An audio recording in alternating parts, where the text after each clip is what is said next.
Peter, I think it's a decision we welcome very much, and it's good to hear from the scientists and not from the Twitter experts. I think people should take advice from the doctors, particularly during a pandemic, and the government's done that all along.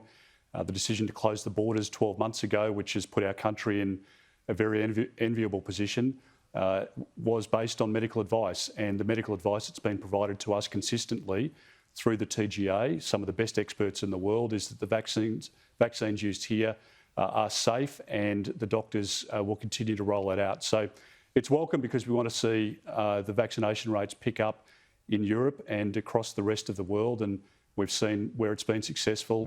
There's been a decline in the number of infections, and this is, a very bad virus for particularly elderly people, and it's very important that people listen to their doctors, have the vaccine when it's possible for them to do so, and it could mean for some people the difference between life and death. We are behind, though, looking at the numbers, and the New South Wales Premier Gladys Berejiklian said yesterday that she doubts targets will be reached on the current program, and this is with respect to the next phase of the rollout that begins on Monday. Is she right?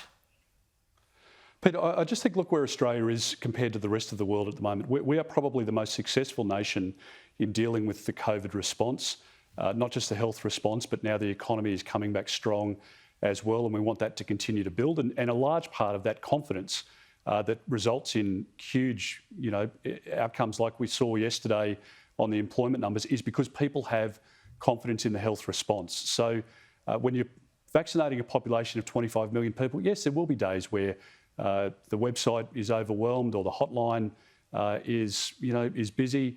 But the fact is that we have a domestic capacity to manufacture, to produce this vaccine, which means that we won't have supply chain issues like many other countries have seen. We took that decision early on, anticipating these problems. So our country, again, is in the best position.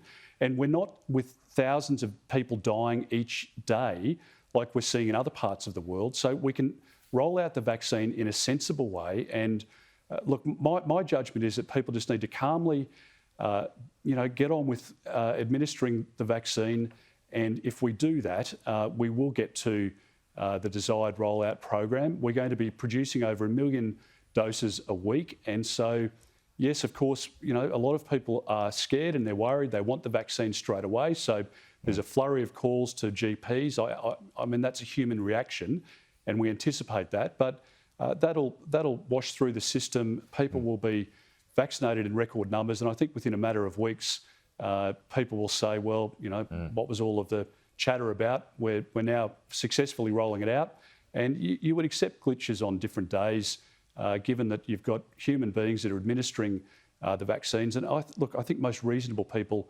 understand that, but you can understand sometimes, parts of the media get excited about that, and our job is just to get on with it.